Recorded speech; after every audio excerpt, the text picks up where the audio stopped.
जय हिंद दोस्तों। डे 6 में आप सभी लोग का स्वागत है। जैसे कि आप लोग सब लोग जानते हैं कि हम डेली साइंस का 20 क्वेश्चन लेके आ रहे हैं, जो कि हर एक कंपटीशन के लिए अनिवार्य है। तो आप सभी लोग वीडियो में अंत तक बने रहें और सारे सवाल को देखें और हल करें हमारे साथ। चलिए तो फर्स्ट क्वेश्चन को स्टार्ट करते हैं। फर्स्ट क्वेश्चन कह रहा है कि असत्य फल उत्पन्न होता है। असत्य फल उत्पन्न होता है पुष्प क्रम में होता है। क्यों? क्योंकि यह फल केवल अंडाशय में न बन करके फूल के अन्य हिस्सों में विकसित होता है, जिसे ही असत्य फल कहते हैं। जैसे में हो जाएगा आप लोग के लिए सेब हो जाएगा, नाशपाती हो जाएगा, स्ट्रॉबेरी हो जाएगा, स्ट्रॉबेरी हो जाएगा। ये फल है जो असत्य फल के रूप में आते हैं। इन्हें एक और रूप में कह सकते हैं कि असत्य फल का एक और नाम दिया जा सकता है, जिसे हम लोग कहते हैं कूट फल भी नाम से जानते हैं हम लोग। कूट फल के नाम से भी जानते हैं हम लोग। चलिए नेक्स्ट क्वेश्चन में चलते हैं। सेकेंड नंबर क्वेश्चन, सत्य फल उत्पन्न होता है। सत्य फल हमेशा अंडाशय में ही उत्पन्न होता है, यानी कि जब भी निषेचन करेगा, जब भी कोई पुष्प में निषेचन की क्रिया संपन्न होगी तो वह केवल अंडाशय में ही निषेचन क्रिया संपन्न होगी और अंडाशय में ही उस फल का विकास निर्माण होगा, जिसे हम सत्य फल कहते हैं। जैसे में आ जाता है आम आ जाएगा, अंगूर आ जाएगा, मटर आ जाएगा। ये सारे के सारे सत्य फल का उदाहरण होते हैं। चलिए नेक्स्ट क्वेश्चन में चलते हैं। थर्ड नंबर क्वेश्चन में कि कॉर्निया मानव शरीर का किस अंग का भाग है। यह जो होता है ये नेत्र अंग का भाग होता है। नेत्र कहने मतलब कि आँख का भाग यह होता है, आँख का भाग होता है। यह जो कॉर्निया होता है ये आँख का सबसे बाहरी वाला भाग होता है, जो वाइट भाग वाला होता है, यानी सफ़ेद भाग होता है। जो बाहर में सफ़ेद भाग दिखता है वही कॉर्निया होता है। इसी कॉर्निया को आँख के दान के रूप में करते हैं हम लोग। नेक्स्ट क्वेश्चन चलते हैं। 4 नंबर क्वेश्चन, घेंघा रोग किसकी कमी से होता है। घेंघा रोग आयोडीन की कमी से होता है। अगर किसी भी इंसान खाना खा रहा है या भोजन कर रहा है, अगर वह नमक का सेवन नहीं करता है पूर्ण रूप से, तो उसके अंदर घेंघा नामक बीमारी हो जाता है। यह घेंघा होता है हमेशा आपको थायराइड नामक ग्रंथि में समान रूप से बढ़ जाती है, और जैसे थायराइड बढ़ती है तो उसी घेंघा का बीमारी होना शुरू रहता है। घेंघा में क्या होता है कि गला सूज जाता है, न शुद्ध से आवाज़ निकल पाता है बढ़िया से, नहीं आप बढ़िया से बोल सकते हैं। ये ऑप्शन ए, ये जो विटामिन ए है, विटामिन ए, बी और सी, इनमें से दो जो विटामिन ए और सी जो है यह सिर्फ पानी में घुलनशील होता है, अब बाकी जो ये विटामिन है ये सिर्फ वसा में घुलनशील है। चलिए नेक्स्ट क्वेश्चन में चलते हैं। 5 नंबर में 5 नंबर क्वेश्चन कह रहा है कि नेत्रदान में दाता के आँख का कौन सा भाग प्रत्यारोपित किया जाता है। कोई भी इंसान होता है अगर वह आँख का दान करता है तो उसका पूर्ण रूप से आँख नहीं दिया जाता है, उस आँख का सिर्फ कॉर्निया वाला भाग ही दिया जाता है, जो कि अभी हम बताए हैं कि जो आँख जो होता है वो आँख के सबसे बाहर में जो आपको सफ़ेद भाग दिखता है, यानी जो सफ़ेद भाग होता है वही कॉर्निया होता है। उसी को एक इंसान से दूसरे इंसान में दिया जाता है। जो कॉर्निया खराब होने के कारण हुए अंधेपन को शिकार होता है उसको ठीक करने के लिए किया जाता है इस रूप को। ये एक सफल सर्जरी मानी जा चुकी है अभी तक, जो कि अब तक जितना भी दान किया जा चुका है अभी तक कॉर्निया ही दान किया जा चुका है। चलिए नेक्स्ट क्वेश्चन चलते हैं। 6 नंबर क्वेश्चन कह रहा है कि किस मानव अंग में सर्वाधिक कोलेस्ट्रॉल उत्पन्न होता है। ये जो कोलेस्ट्रॉल उत्पन्न होता है ना, ये मानव के यकृत वाला भाग में उत्पन्न होता है। ये लगभग यकृत में लगभग 80% कोलेस्ट्रॉल का निर्माण होता है। इसी कोलेस्ट्रॉल का निर्माण यकृत का काम है। बाकी जो बच जाता है 20% कोलेस्ट्रॉल, यह बाकी कोशिकाओं के द्वारा या कुछ हार्मोन्स के द्वारा ज़रूरत पूरी होती है, यानी कि अन्य सेल के द्वारा और सेल मेम्ब्रेन के द्वारा, यानी कि सेल मेम्ब्रेन यानी कि कोशिका झिल्ली के द्वारा, कोशिका झिल्ली के द्वारा पूर्ण होता है एक कोलेस्ट्रॉल। ये जो अमाशय है, अमाशय में एक होता है पाचक रस होता है, यानी कि वो रस जो होता है वो HCl पाया जाता है, जो पूर्ण रूप से भोजन को पचाने का काम करता है। ये जो अग्नाशय है, अग्नाशय में 3 गो रस पाया जाता है, यानी अग्नाशयी रस। अग्नाशयी रस में पाया जाता है लैट, जो पूर्ण रूप से होता है, यानी कि LAT लैट, यानी कि लाइपेज, एमाइलेज और ट्रिप्सिन पाया जाता है, जो इससे पूर्ण रूप से भोजन का पाचन करता है। ये जो पित्ताशय है, यह पित्ताशय यकृत के सबसे नीचे वाला भाग में होता है। यह भोजन को क्षारीय बनाने का काम करता है। लेकिन क्षारीय कब बनाता है? जब भोजन आमाशय से छोटी आंत में प्रवेश करता है, तब यह पित्ताशय भोजन मिल करके भोजन को क्षारीय करता है और तब जाकर के छोटी आंत में पहुंचता है। चलिए नेक्स्ट क्वेश्चन में चलते हैं। 7 नंबर क्वेश्चन में 7 नंबर क्वेश्चन कह रहा है कि ऑप्थेल्मिकी संबंधित होता है, ये संबंधित होता है आँख से संबंधित होता है, बीमारी है यह ऑप्थेल्मिक सब चिकित्सा विज्ञान में आँखों की जांच, विकार और उनके उपचार से जुड़ा है। जो आँखों के विशेषज्ञ डॉक्टर को ही ऑप्थोमोलॉजी कहते हैं, यानी कि आँखों के स्पेशलिस्ट डॉक्टर को हम लोग कहते हैं, वो कहते हैं ऑप्थोमोलॉजिस्ट।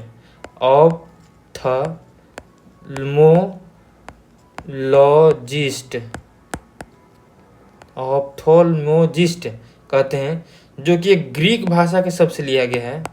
यह एक ग्रीक भाषा के शब्द से है। चलिए नेक्स्ट क्वेश्चन में चलते हैं।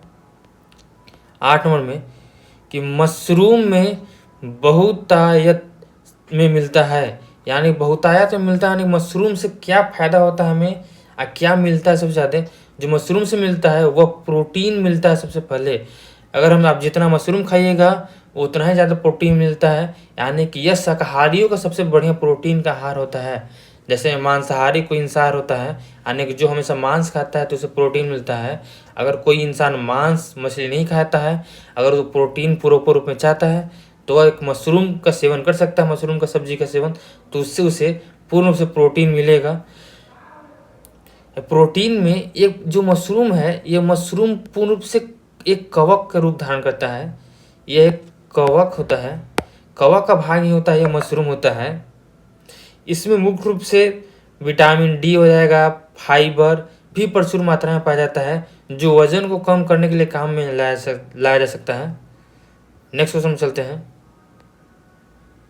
9 नंबर क्वेश्चन, अधिकतम शाकाहारी प्रोटीन पाए जाते हैं। अधिकतम शाकाहारी प्रोटीन जो पाए जाते हैं वह दाल में पाए जाते हैं। दाल के साथ साथ ही अगर कोई इंसान मांस मच्छी नहीं खाता है तो उसे दाल ही सेवन करता है तो उसमें प्रोटीन मिलेगा, बढ़िया प्रोटीन मिलेगा।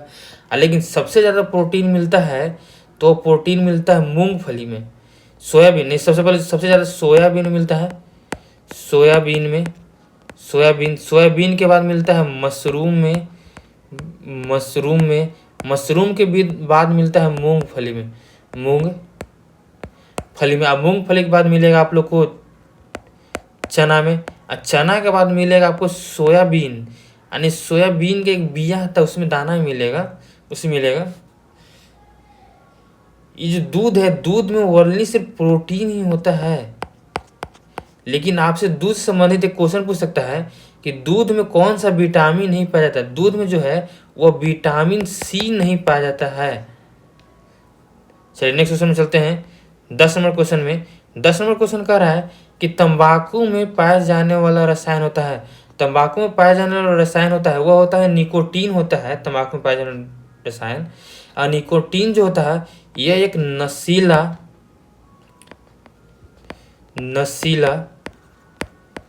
नशीला पदार्थ होता है, और साथ ही में यह एक अपने आप में जहरीला भी पदार्थ है।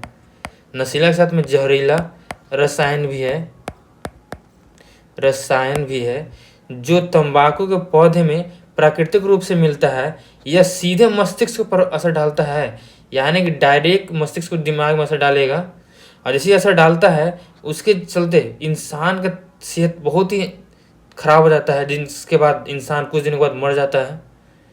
अब नेक्स्ट क्वेश्चन चलते हैं। 11 नंबर क्वेश्चन, कौन सा विटामिन यकृत में संचित किया जा सकता है? वह विटामिन है विटामिन ए है। विटामिन ए वसा में घुलनशील विटामिन है जिसे हमारा यकृत लंबे समय तक स्टोर करके रख सकता है। यह आँखों को रोशनी और त्वचा को स्वस्थ के लिए बहुत ही जरूरी होता है, जो कि विटामिन ए की प्रचुरता हमें मिलती है गाजर से। अगर कोई भी इंसान अगर ज़्यादा गाजर खाता है तो उसे विटामिन ए की प्राप्ति प्रचुर मात्रा में हो जाएगा। आपसे एक सवाल विटामिन से संबंधित पूछ सकता है कि सबसे पहले विटामिन का खोज किसने किया था। विटामिन की सबसे पहले खोज किया था, बताया था, फंग ने बताया था। ये फंग जो है वैज्ञानिक हैं, ये फंग वैज्ञानिक रूसी वैज्ञानिक हैं। आपसे एक और सवाल पूछ सकता है विटामिन संबंधित कि विटामिन जो है कौन कौन से विटामिन हैं जो वसा में घुलनशील है। जो वसा में घुलनशील होते हैं वह होते हैं ए होते हैं, विटामिन डी होते हैं, विटामिन ई होते हैं, विटामिन के। ये चारों विटामिन जो हैं ये वसा में घुलनशील होते हैं। अब कौन से विटामिन हैं जो पानी में घुलनशील होते हैं। पानी में घुलनशील विटामिन होते हैं वह होते हैं विटामिन बी और विटामिन सी। यह दो विटामिन पानी में घुलनशील होते हैं। चलिए नेक्स्ट क्वेश्चन में चलते हैं 12 नंबर में। 12 नंबर क्वेश्चन कह रहा है कि मानव शरीर के किस अंग में हड्डियों की संख्या सर्वाधिक होती है। यानी कि हड्डियों की संख्या सर्वाधिक होती है वह होती है अंगुली। यानी कि जो हमारे हाथ में अंगुलियां हैं उसमें सबसे ज़्यादा हड्डियों की संख्या होता है। नहीं तो आपके शरीर में किसी भाग में सबसे ज़्यादा हड्डी नहीं होता है। वो आपको अभी जुड़ा देते हैं। टोटल होता है करीबन 27 हड्डी होता है लगभग में। वो आपको हम 27 के 27 हड्डी जुड़ाते हैं हाथ में। आप लोग को हाथ के बारे में बताते हैं कि हाथ में कौन कितने हड्डी होते हैं। हाथ में पहला हड्डी ऊपर से गिनते आइएगा। सबसे ऊपर वाला हड्डी को बोलते हैं ह्यूमरस बोलते हैं, ह्यूमरस बोलते हैं, जिसकी संख्या 1 होती है। दूसरा हड्डी होता है वह होता है रेडियस, रेडियस जिसकी संख्या भी 1 होती है। दूसरा होता है अल्ना, अल्ना जिसकी भी संख्या 1 होती है।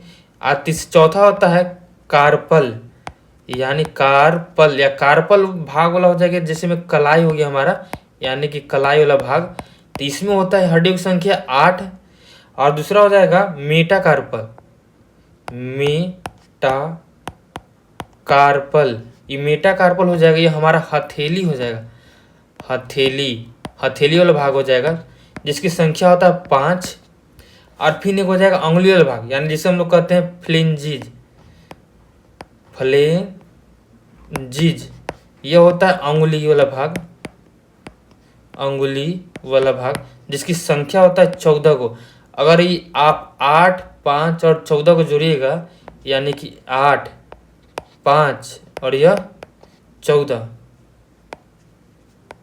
जब ये तीनों को जोड़िएगा तो टोटल जोड़ने के बाद 27 होता है। और टोटल 27 होगा तो ये अंगुली वाला भाग में ही आ जाता है। चलिए नेक्स्ट क्वेश्चन में चलते हैं हम लोग 13 नंबर में। 13 नंबर कह रहा है कि नेत्र गोलक किस सेट द्वारा चालित होता है। यानी कि यह जो सेट होता है ये टोटल के टोटल 6 मांसपेशियों के द्वारा सेट होता है नेत्र गोलक। और नेत्र गोलक का मतलब ये पूछ रहा है कि यह जो लेंस होता है, यानी कि लेंस जिसके द्वारा हम इंसान देख पाते हैं, यह होता है आँख में होता है। यानी कि आँख का सबसे आगे वाला भाग हो गया। आँख के आगे वाले भाग में यहाँ पे एक लेंस लगा हुआ रहता है जो कि 3 मांसपेशियों के द्वारा घिरा रहता है। ऊपर में 3 मांसपेशियाँ धरा रहता है इस लेंस को, और नीचे में 3 मांसपेशियाँ इसको लेंस को धरे हुए रहता है। तभी इसके द्वारा इमेज जाता है और जाकर पीछे आँख के इस रेटिना वाला भाग बनता है। ये हो जाएगा रेटिना, ये हो जाएगा हमारे लिए लेंस। इसी के बारे में पूछ रहा है कि कितने मांसपेशियों के द्वारा खड़े रहता है यह लेंस। ये 6 मांसपेशियों के सहारे ही हमारा लेंस को पकड़े हुए रहता है। चलिए नेक्स्ट क्वेश्चन में चलते हैं 14 नंबर। 14 नंबर क्वेश्चन कर रहा है कि क्वासी-ओरकर तथा मरासमर बीमारी किसकी कमी कारण होता है। यह जो बीमारी होता है यह प्रोटीन की कमी कारण होता है। यानी कि अगर किसी भी इंसान में प्रोटीन की कमी हो जाएगा तो उसमें या तो क्वासी-ओरकर होगा या उसमें मरासमर बीमारी हो जाएगा। यानी कि इंसान को ज़्यादा प्रोटीन भी फायदा नहीं करता है। अगर किसी इंसान में प्रोटीन की कमी हो जाएगा तो उससे भी इंसान को दिक्कत ही है। तो जैसे हम बताते हैं आपको कि यह जो क्वासी-ओरकर जो है, इस क्वासी-ओरकर के कारण जो होता है, और किसी इंसान में प्रोटीन सबसे ज़्यादा मात्रा में हो जाता है। यानी कि प्रोटीन क्वासी-ओरकर में यह स्थिति होता है कि बच्चा जो होता है उसके बच्चा में क्वासीकोर्कर के कारण पेट फूल जाता है, यानी कि क्वासीकोर्कर के स्थान में पेट फूल जाएगा, यानी कि सबसे ज़्यादा होता आपको मिलेगा बच्चा में ही देखने को मिलेगा, बच्चा में देखने को मिलेगा। ये सबसे ज़्यादा आप देखिएगा अभी फिलहाल में मिलेगा, अफ्रीका वाले एरिया में मिलेगा। ये जो मरासमस होता है इसमें प्रोटीन की ही कमी होता है। इसमें जो बच्चा होता है ना, वो बच्चा बहुत ही पतला पतला दुबला होता है, यानी कि एक हड्डी के समान होता है, पूरा पूरा उसका शरीर का हड्डी ही दिख पाता है और कुछ दिख ही नहीं पाता है। चलिए नेक्स्ट क्वेश्चन चलते हैं 15 नंबर में। 15 नंबर क्वेश्चन कह रहा है कि डायबिटीज़ यानी कि मधुमेह का कारण होता है, मधुमेह होने के पीछे कारण होता है हमारे अंदर इंसुलिन की कमी, यानी कि शरीर में अगर इंसुलिन की कमी हो जाएगा तब हमें मधुमेह हो जाएगा।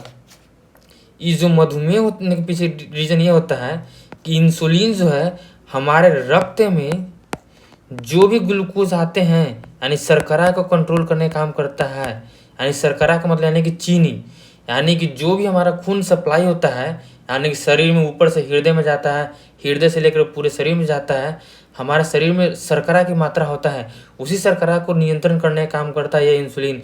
ये जो इंसुलिन जो है ये बीटा सेल से निकलता है, यानी कि बीटा सेल से निकलता है। ये जो बीटा सेल होता है ये किस भाग में होता है, ये अग्नाशय वाले भाग से निकलता है, अग्नाशय भाग से निकलता है। अगर इस बीटा सेल से इंसुलिन निकलना बंद हो जाएगा तभी होता है हमारे अंदर मधुमेह की बीमारी हो जाता है। मधुमेह बीमारी हो जाता है तो हमारा ब्लड जो होता है रक्त वो मीठा होने लगता है, रक्त मीठा लगने लगता है, एंड जिसके बाद अगर ब्लड कहीं भी कट जाएगा तो आपके चारों ब्लड के चारों चीटियाँ भी बनाने लगेंगे। अब चलते हैं नेक्स्ट नंबर क्वेश्चन में 16 नंबर में। 16 नंबर क्वेश्चन कह रहा है कि खून का थक्का किस विटामिन की कमी कारण नहीं बन पाता है, यानी कौन से विटामिन अगर हमारे शरीर में कमी हो जाएगा तो जिसके कारण खून का थक्का नहीं बन सकता है, वह विटामिन होता है के, यानी कि विटामिन के अगर नहीं रहेगा तो हमारे अंदर खून जम ही नहीं सकता, यानी कहीं भी इंसान कट गया थोड़ा सा हल्का चोट भी लग गया तो खून तुरंत जम नहीं सकता। इसीलिए हमें सबसे पहले विटामिन के भी ज़रूरी होता है कि चोट टूट से लगना है तो, यानी कि जो विटामिन के की प्राप्ति होती ना है, ये विटामिन के की प्राप्ति हरी सब्जियों से होता है।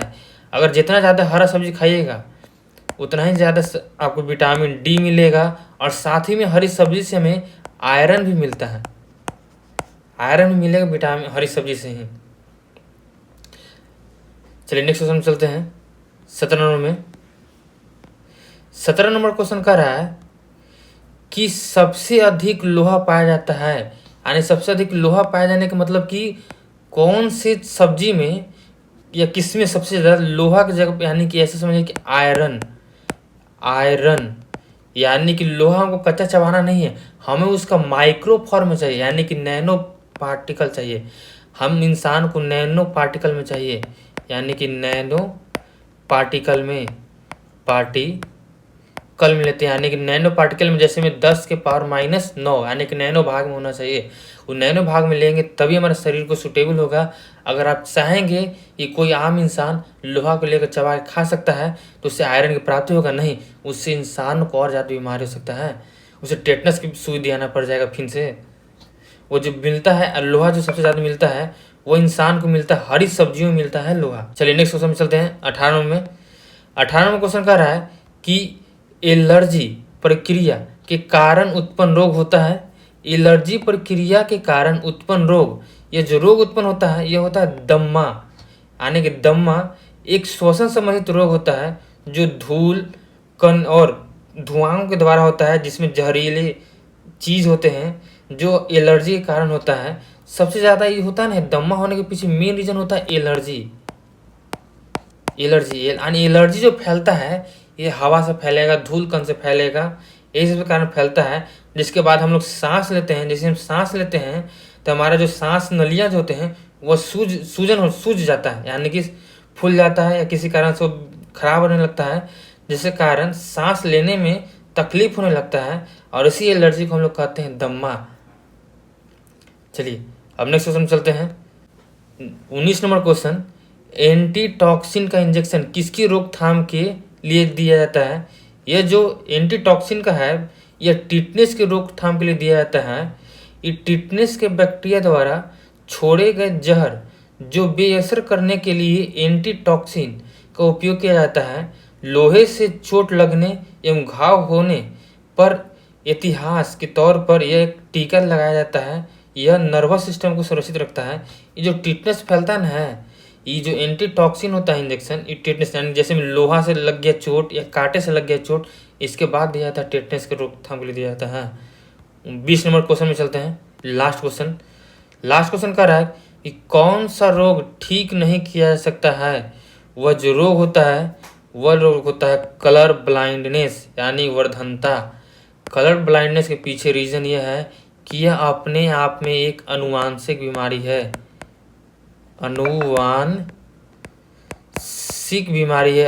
बीमारी कहने का मतलब यह हुआ कि अगर आपके माता या पिता में भी है तो उनका जीन आपके अंदर आ जाएगा और वो आपके अंदर भी हो जाएगा बीमारी।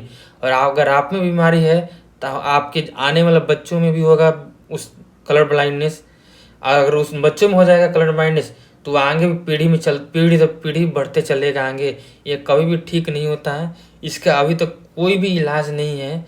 बशर्ते इसका एक कारण होता है क्या कि अगर किसी भी इंसान को कलर ब्लाइंडनेस हो जाएगा तो वह इंसान नहीं लाल रंग को पहचानेगा और नहीं हरा रंग को पहचानेगा। ये दोनों रंग को पहचानना ही बंद कर देगा। उसे पता ही नहीं चलेगा कि लाल को हरा बोल रहा है कि हरा को लाल बोल रहा है कि गुलाबी को हरा बोल रहा है कि लाल को हरा बोल रहा है। कभी उसे दिखेगा ही नहीं ये दोनों में से कोई रंग।